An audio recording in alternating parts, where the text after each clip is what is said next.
Hey everybody, hope you're doing well today. Let's take a look at shifts in the short run aggregate supply curve and understanding what they mean. And this is the critical piece that you have to understand about the short run aggregate supply curve before you move on to understanding the long run aggregate supply curve. So let's take a look at it more closely. All right, as you remember, this is the short run aggregate supply curve. It looks very, very much like the microeconomic supply curve. It's labeled SRAS, right? And of course, down here we have real output, which is represented by Y1 and Y2. If we had a change maybe in real output as a result in a rise in the average price level. So this is the basic graph, and you just kind of burn this into your mind. And because what's going to happen is eventually, right, we're going to put an aggregate demand curve here. And that is going to give us an equilibrium point. But we're going to get to that at the end of the video. So just have this image in your mind of the short run aggregate supply curve. As we look through some definitions, I'm going to throw some terms at you right now, and then we're going to talk about what happens when it shifts.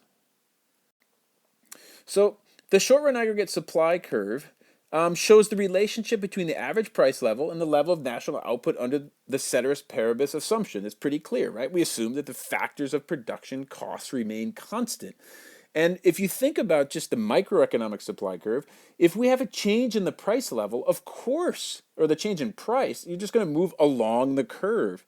And in the case of aggregate supply, it's the same thing, right? A change in price level results in the change in the level of output and is shown as a movement along the SRAS curve. Super simple, same as the microeconomic world. But a change in anything other than price will lead to a shift in the whole aggregate supply curve, and this should not be difficult for you to understand. Thus, the change in any of the factors other than price level will result in a shift of the SRAS curve, of course, outward or inward. And when we talk about those, those like factors of production, and those were the things that we talked about in the microeconomic world, but it's kind of the same thing. These shifts in the macro world are called supply side shocks, right? And the most straightforward explanation of supply side shocks is that they are factors that cause changes in the cost of production.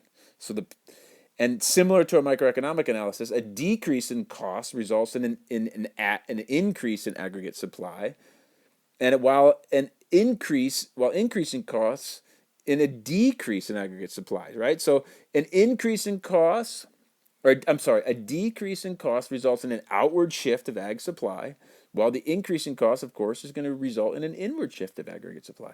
It's the same principles applied with some of the different language. You have to say aggregate supply, and we're going to call these supply side shocks, but we're basically talking about the same thing. Any other change to supply other than price level, which is on the vertical axis, is going to result in a shift of the entire line. Not complicated stuff. Let's look at what they might be. Okay, some examples of changes in costs of production or supply side shocks.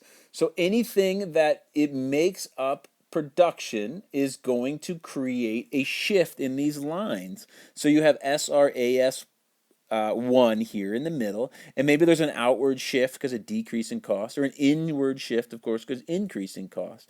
And I always tell my students, look, here's SRAS 1, right?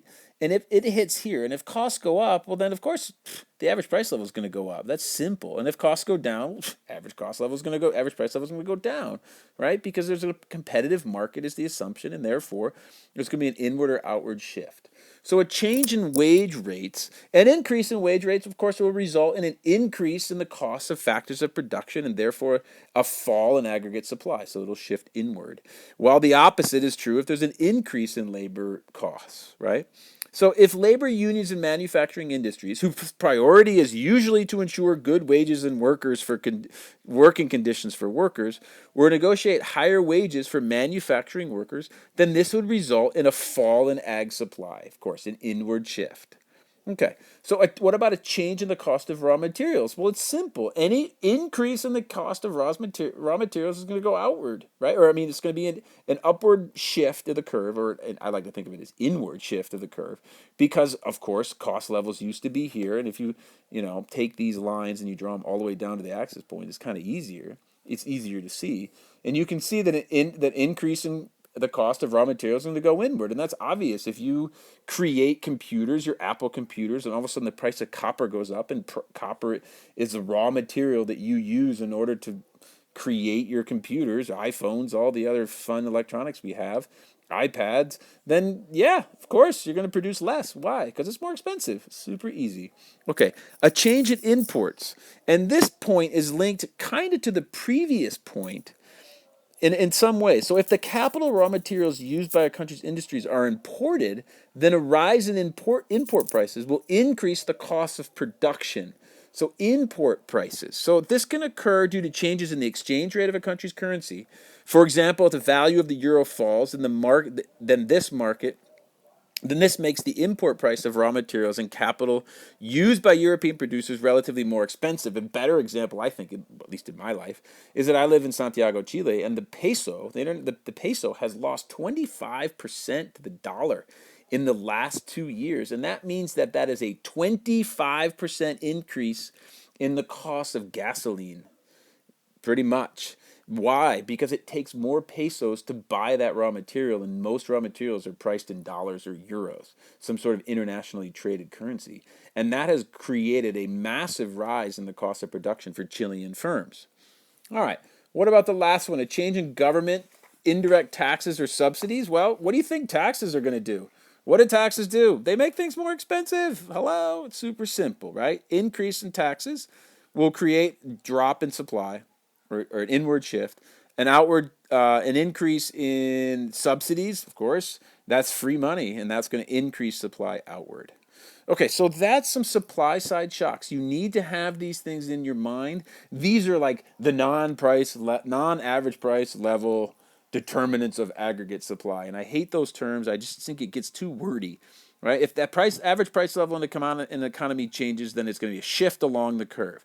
Any other factors are going to create a shift in the curve itself. What does that mean? A change in wages, a change in the cost of raw materials, a change in the price of imports, a change in government indirect taxes or subsidies. And I kind of said it wrong.